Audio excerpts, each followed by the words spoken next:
In The Left Hand of Darkness by Ursula Le Guin, there's a story of an anthropologist who visits a planet called Winter, which has an extremely harsh climate and a populace who shift biological gender according to a lunar cycle.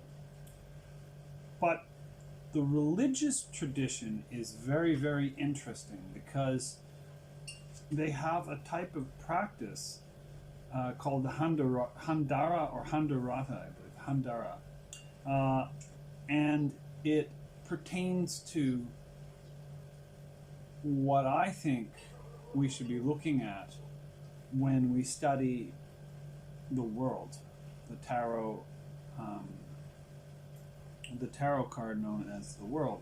And let me read you this. Centuries. 20 feet from us stood a figure, straight, motionless, profiled, the scarlet hijab and white shirt an inlay of bright enamel against the green of the high grass. 100 yards beyond him stood another statue, in blue and white. This one never moved or glanced our way all the time we talked with the first one. They were practicing the Handara discipline of presence, which is a kind of trance. The Handarata, given to negatives, call it an untrance, involving self-loss or self-augmentation through extreme sensual receptiveness and awareness. Though the technique is the exact opposite of most techniques of mysticism, it is probably a mystical discipline, tending towards the experience of immanence. But I can't categorize any practice of the Handarata with certainty. Goss spoke to the person in scarlet. As he broke from his intense movelessness and looked at us, he came slowly towards us, and I felt an awe of him. In that noon sunlight, he shone of his own light. And the key idea is immanence and sensitivity, because the world ultimately is the field in which all of the forces of the tarot are expressed, and all of the forces of our lives are expressed. So in a sense, it's allowing the sleeping presence of eternity to be acknowledged in your awareness. And I think, if you think about what the world is for us, it's we experience just the tip of an enormous iceberg of reality that, of course, extends to all 14 billion light years into the past or more. There is process within process within process beyond our waking awareness, so much so that to say that we are even a sliver or a fragment of awareness of this immensity is to exaggerate our so the sheer vastness of the sleeping presence of reality and the small, minuscule island of our awareness should bring us to some sense of how rooted we are in forces beyond us. And then even in our lives, our so-called unconscious is, it's hard to say, percentage by percentage how much of our experience is unconscious, but one would assume that it's a heck of a lot more than our conscious experience. Think about your heart pumping, and think about all the things that your body does, and think about all your economic transactions and all the factors that support moment-to-moment awareness are invisible, are buried. And the universe as a path, or the world as a path, is the summation of all of the forces in play. And to us, we are blind to them, but we know they're there. We feel them. We are immanent to them. And the world is also the great starting point for initiation. The path of the Fool, the journey of the Fool, is the tarot story that proceeds from 0 down to 21. And this is a good way of learning the tarot, of engaging with the story of tarot. But for me, I'm interested in allowing the tarot to awaken us to wisdom. And this starts in the world. This starts in our embodiedness, and gradually will take us through stages of awareness as we watch ourselves from all these different perspectives. But it really starts and ultimately ends here in the world. So here's some things you can do. You can go barefoot if it's safe to do so. Walk a path barefoot. You can really open your mind and heart and ears and nose and eyes to all the phenomenon around you and notice their layeredness. And not try to change anything, of course, but just to be present to the fullness. Because this is the world. And this can be urban or rural or in between. Taking a walk, perhaps not barefoot, but through a busy city, and yet remaining aware, not allowing the filters to come in and to get shut off from the sensitivity to things. That's a challenge. A forest is a wonderful place as well. A forest at night is an incredible place to experience layers and layers and layers of sound and complexity. And when you walk through a forest, it's enriching your intelligences on every level. This is why we have this practice they call forest bathing, which, to my mind is I don't know much about the people who practice it under that label, but I do know that walking through a forest and opening up the sensitivity to that is something that increases intelligence. And by intelligence, I don't just mean discursive reason. I mean emotional intelligence, awareness, complexity, richness. And all of these are components of the world. Those of us who live in Hong Kong have, of course, the urban and the rural very close to one another. So take advantage of that and walk and experience. There is a saying in Latin, solvitur ambulando. It is solved by walking. And for me, the ultimate symbol of the tarot is or of the world is actually a set of footprints. And this was my first tarot deck that I kind of divined these in 2005.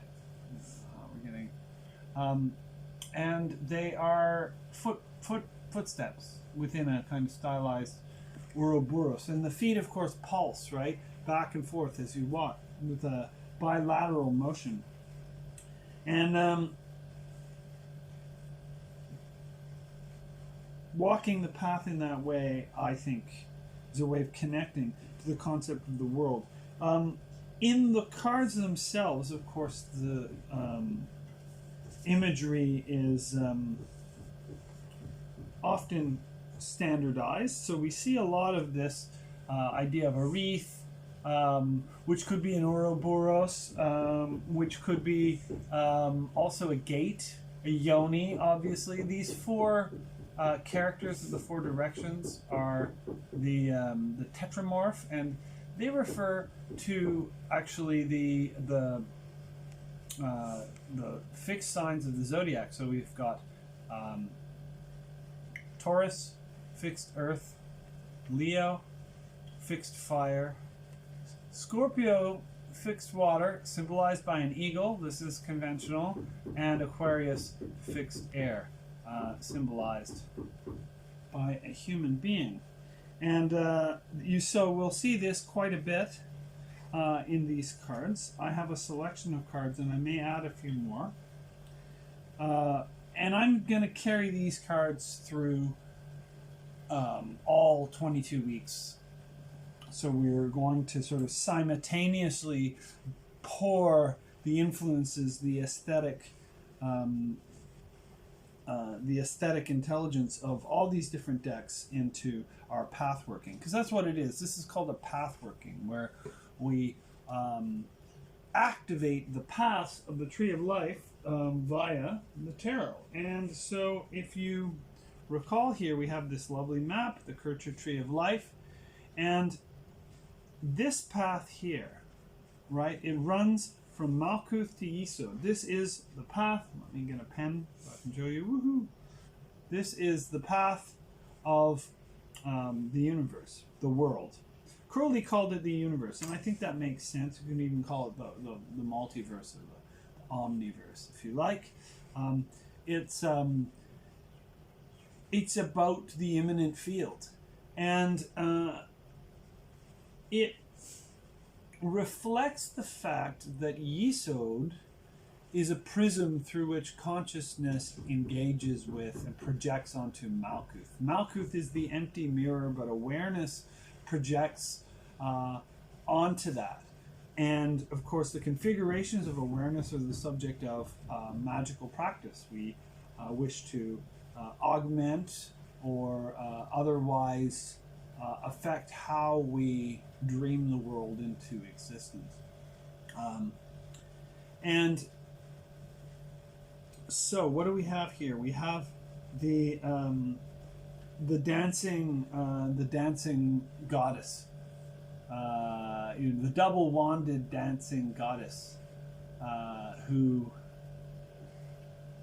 reflects really the experience, the fullness of the experience of reality.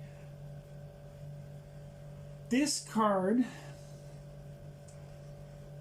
has a special relationship with the Fool, and we'll talk about this quite a bit more as we go in, but I want to introduce it here. There's a Kabbalistic procedure known as Athbash, which involves taking the,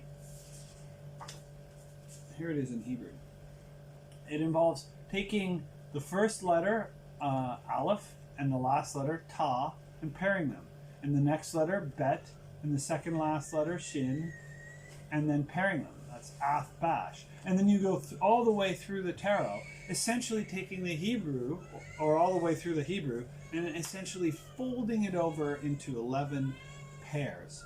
So the outer pair, the fundamental shell or crucible of the tarot is the Fool and the universe, the Fool and the world. So in a sense, all the tarot is an account of the varieties of experience of consciousness and materia, which are entangled to begin with.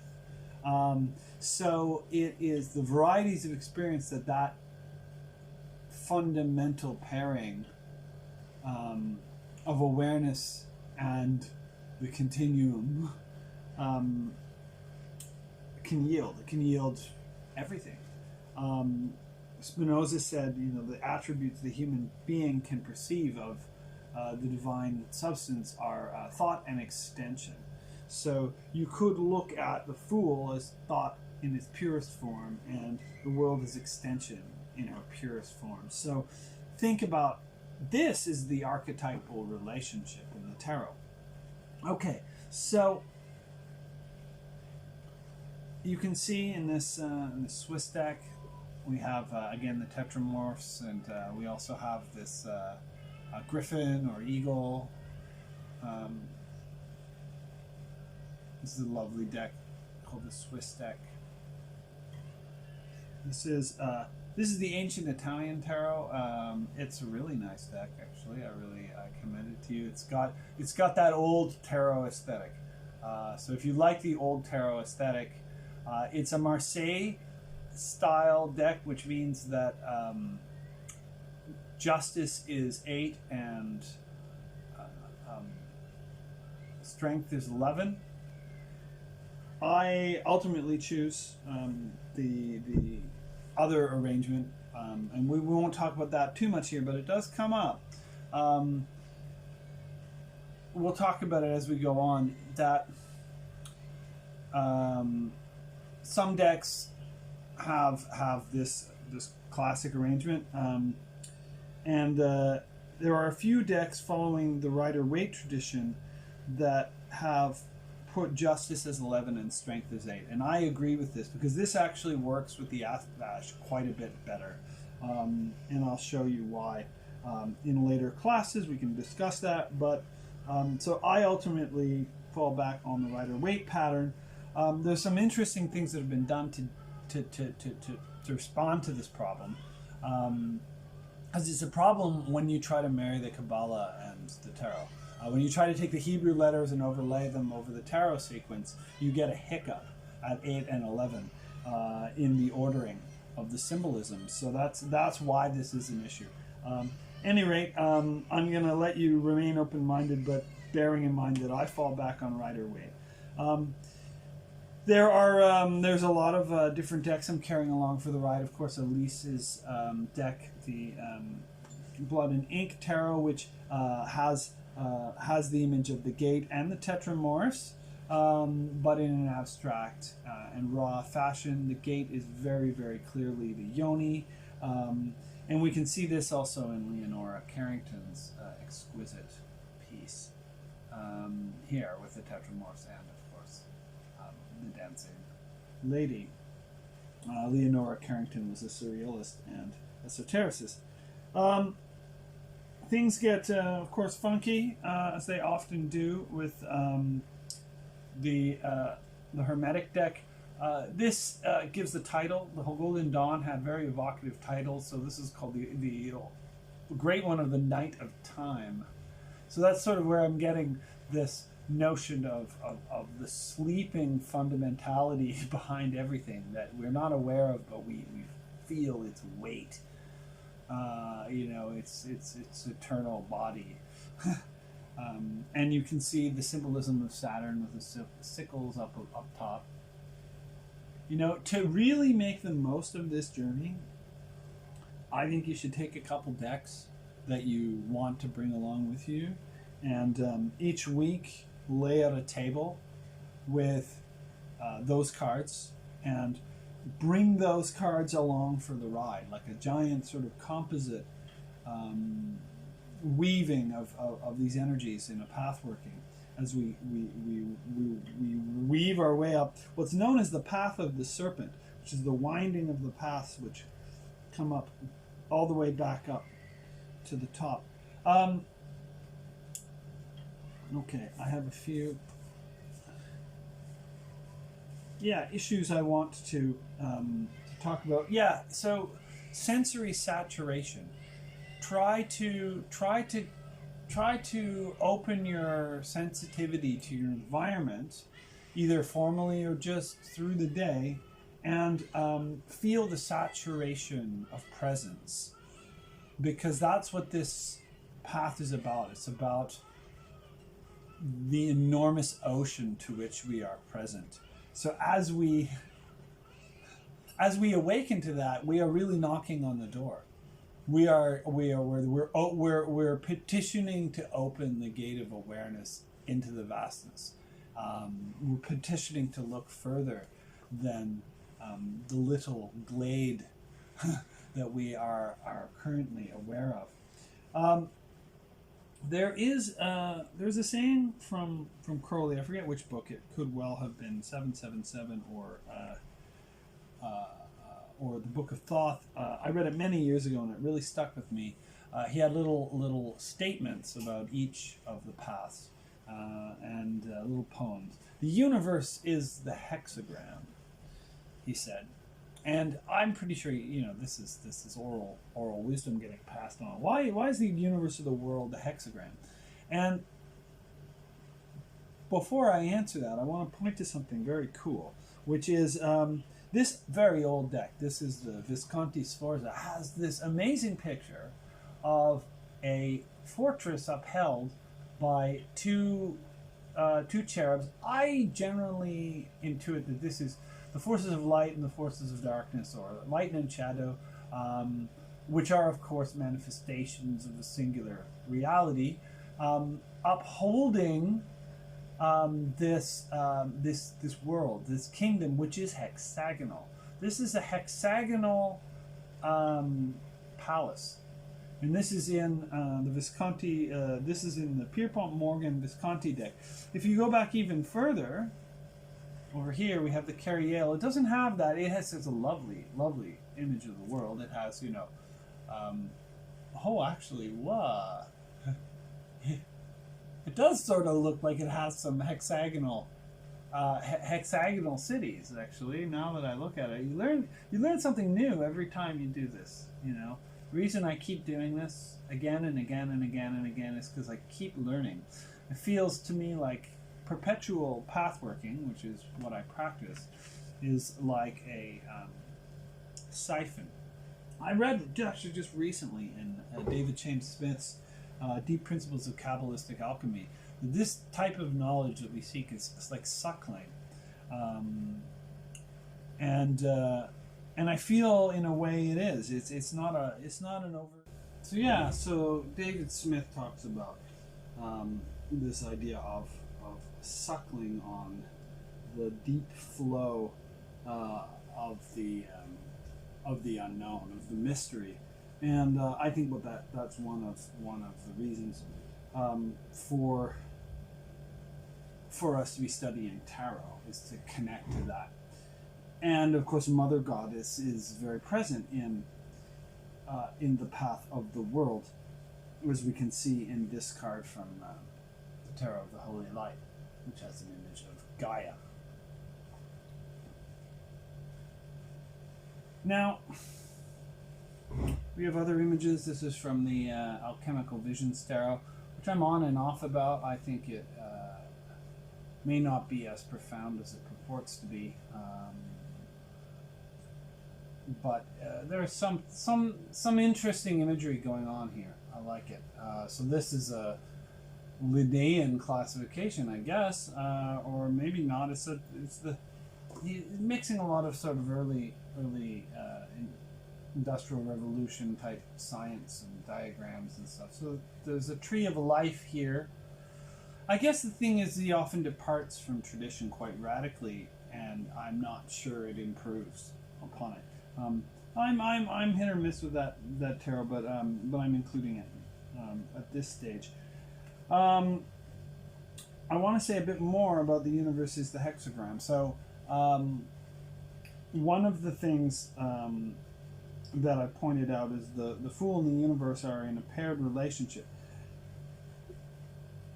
The universe, of course, has the trump number 21, and the Fool is 0. So the pair has the shared trump value of 21. And it turns out all of the pairs in the Rider-Waite version, all of the Athbash pairs will give us 21.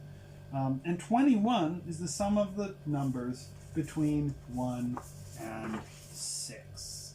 So at the core of the number 21 is the number 6. And of course the 6 is the hexagram, which suggests two streams, right? Two interlaced triads. So when I talk about pairs evoking this hexagram, I also suggest that for each of these pairs, and the most fundamental is the World and the Fool, we can imagine the upward triad as being one of the cards and the downward triad as being the other, and the sum total is 21. So this concept that the universe is the hexagram actually saturates the entire tarot. And when you draw into mind that we have, in our previous working, constructed an octahedron that encodes all of the major arcana. And we've placed this in the center of our ritual circle. This arrangement, this stone of the majors, this is also the hexagram. The universe is the hexagram. And there's one little thing I wanted to add. There's also, of course, it's not just this hexagram. There is what's known as the unicursal hexagram. And this can be drawn with one line, and it suggests the sixfold as well as the sevenfold nature of this figure. And when you think about it, 21 is also 7 times 3. This becomes pretty big in Rachel Pollack's work, because of course she treats the tarot is 3 rows of 7, and the Fool is outside of it. I don't use that system. I use 11 pairs. However,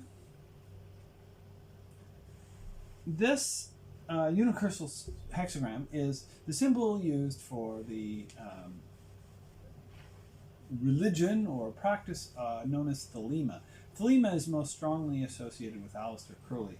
But the fact of the matter is that Crowley did not invent Thelema. Thelema existed before Crowley, and seems to be a part of a philosophy that was originally a type of folklore. And the Renaissance type, I know he was a Renaissance man, I forget the exact date that Rabelais wrote this. I guess he was a Renaissance man. Francois Rabelais was a French priest who wrote these intense and quite hilarious eschatological comedies, Gargantua and Pantagruel. And in Gargantua and Pantagruel, which was written, hundreds of years ago, I don't have the exact date, in Gargantua and Pantagruel, there is the establishment, so we're talking the 16th centuries, so late Renaissance, the establishment of an abbey of Thelema. And I have reason to suspect that this hexagonal house is quite similar to the abbey of Thelema. And let me read to you the passage. Unfortunately, this is actually one of the least hilarious and dirty passages of Rabelais. My God, read Gargantua. It's just epic, and very funny. And if you have any interest in Thelema, you must read this to get a sense of where it really comes from. So anyway, how the Thelemites' abbey was built and endowed. For the building and furnishing of the abbey, Gargantua had counted out in ready money 2,700,831 fine gold Agnus Dei crowns, and for every year until the work was completed, he assigned out of his income from the river Dive 1,669,000 sun crowns, and an equal number stamped with the sign of the Pleiades, while for its foundation and upkeep he granted in perpetuity 2,369,000 rose nobles as a freehold endowment, exempt from all the burdens and services, and payable every year at the abbey gate, and he confirmed in due letters patent.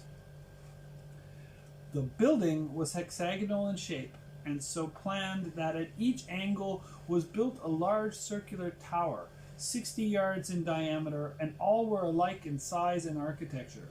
The river Loire ran along its north side, and on its bank was placed one of the towers named Arctic, and facing to the east was another named Calier, and next in order was Anatole, and after that came Mesembrine, then Hespere, and lastly Crierere. Between each tower was a space of 312 yards. The whole was built in 6 stories, including the underground cellars. The second was vaulted to the shape of a high arch, and the rest of the ceilings were of Flanders plaster in circular patterns. The roof was covered in fine slates with a lead coping, which bore figures of grotesques and small animals, gilded in great variety, and with gutters projecting from the walls between the casements, painted in gold and blue diagonals to the ground, where they flowed into great pipes, which all led into the river below the house. The said building was 100 times more magnificent than Bonnivet or Chambord or Chantilly, for it contained 9,332 apartments, each one provided with an inner chamber, a closet, a wardrobe, and a chapel, and each one giving unto a great hall. Between each tower in the middle of said main building was an internal winding stair, the steps of which were some of porphyry, some of Numidian marble, and some of serpentine, but all 22 feet broad, 3 inches thick, and 12 in number between each landing.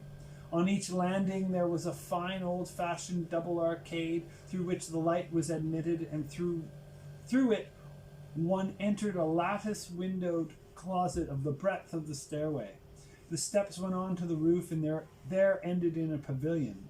By this same stair there was an entrance on each side into the great hall, and from the halls into the apartments. From the Arctic Tower to the Crier Tower ran the fine great libraries of Greek, Latin, Hebrew, French, Italian, and Spanish books, divided story by story according to their languages. In the center was a marvelous winding staircase, the entrance to which was on the outside of the building through an arch 36 feet wide, and this was built of such size and symmetry that 6 men-at-arms with lance in rest could ride abreast up to the top of the whole building. Between the Anatole Tower and Mésembrine Tower were fine, wide galleries, all painted with ancient feats of arms, histories, and views of the world, and in the middle was a similar ascent and gate to the one described on the riverside. Above this gate was written in large Gothic letters the following inscription. And of course, the following inscription is the next chapter, which I'm not going to read, but read Gargantua. So you can see there's this very detailed and meticulously numbered hexagonal palace coming from Rabelais that, of course, obviously inspired this book inspired Crowley, but I feel like when I see this hexagonal palace here, I feel that there is a similar sense. I mean, where the universe is the hexagram, we encounter this concept of the memory palace that lets us ultimately gather or synthesize knowledge of all kinds. And the Renaissance quest was a quest for polymathic capacity. It's sometimes said that Renaissance men or women knew everything, but then the knowledge got too much because science came along, and now they can't exist anymore because there's too much knowledge. And I will rebut that with the saying that no, it wasn't that they knew everything. They didn't know everything. They had a capacity to have meaningful encounters with anything, and that capacity was based directly on the fact that their epistemology was married to their cosmology. And that's what we lost in the Copernican revolution. We no longer marry, we marry our epistemology to some notion of randomness in the scientific, modernity. It is not married to cosmology, and because that's seen as arbitrary. But when you marry epistemology to cosmology, you create this feedback loop between the external and the internal. You engage in the creative process of co-creating your world. So here's the thing, is epistemology and cosmology are deeply interlinked. That's the great lesson of the tarot. This is what the gate leads to. Look, this one, oh boy, this is Aleister Crowley's, Frida Harris, Aleister Crowley's Thoth deck, and this is super duper rich. We obviously see the gate, and we have the dancing lady, but there's this image of a woman with a serpent and an eye and a fish hook. And I'll tell you what this means. If you look all the way around the outside, you can see constellations. There are 72 divisions here into 3. So this is the Shemha Mepharash. These divisions. So the 72-fold name of God, which has a total of 216 letters, which is 6 times 6 times 6. Okay, it's a big cube. This resonates on the outside, and here the head of the serpent, and the head of serpent's in Leo, and the tail here is in Aquarius, and this is basically a reference to the move that Crowley makes, because Crowley does something. Crowley knew what Waite was up to when Waite decided, oh, we're going to switch back. Justice is now going to be 11, and strength is going to be 8, because we want to get the Kabbalah, the Tarot, to line up with the Hebrew alphabet, which it didn't in the Marseille deck. Crowley didn't want to go Waite's route and said, yeah, I acknowledge your hiccup, but what I'm going to do, you've got this, you've got this hiccup that you're basically undoing to create a circle. Well, I'm going to leave the hiccup, so leave 8 as justice and 11 as strength, and I'm just going to make another hiccup on the other side. And so he ended up switching the letters for the emperor and the star. I think maybe this needs a little bit. I think this needs maybe a little bit more investigation. But I think that this is a direct reference to that, because the star is associated with Sadi, and Sadi is a fishhook. So my sense is that this switch that Crowley did, which he says it basically is a Mobius maneuver, creating a Mobius strip type twist or chiasm in the zodiac. I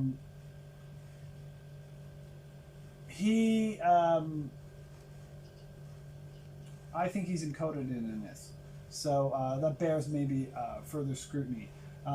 Also, bear in mind that the periodic table of elements was not actually discovered or formalized in the way that we know it when Crowley was working, and so this down here is one of the working models of the periodic table of elements, I believe.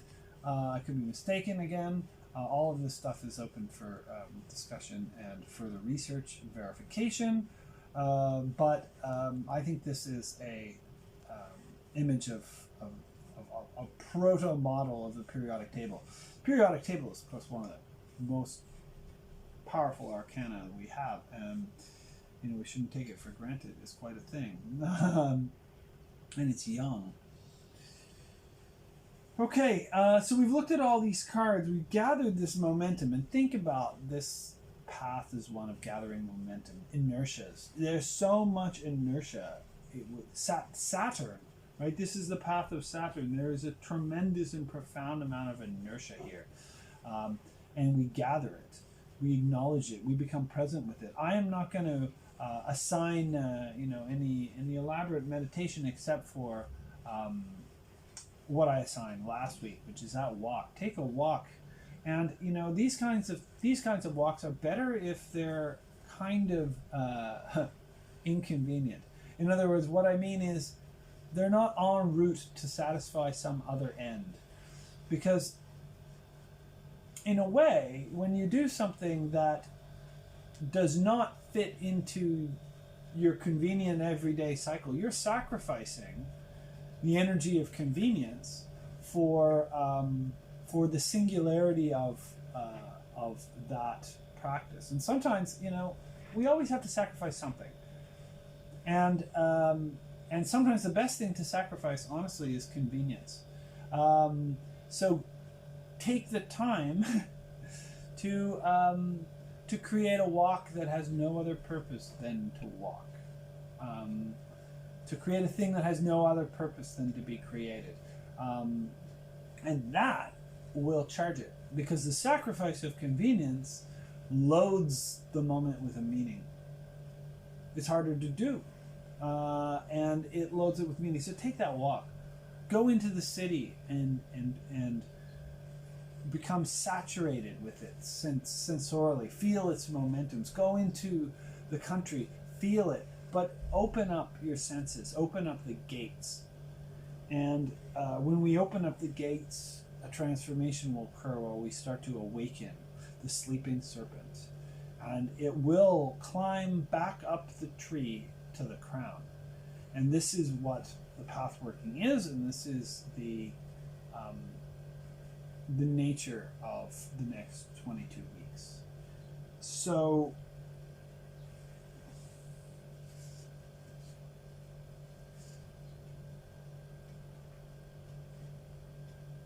thank you for joining me.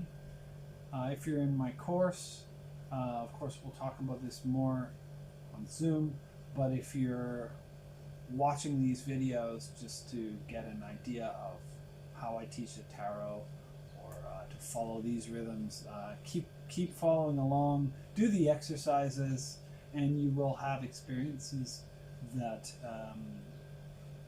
that are uniquely personal and uniquely potent in helping you essentially connect to your tarot as a path through time. And so I think I'll leave it at that. My name is Dr. Peter Duchemin, and this is the Forest of Life Venus Calendar, Week 11, The Path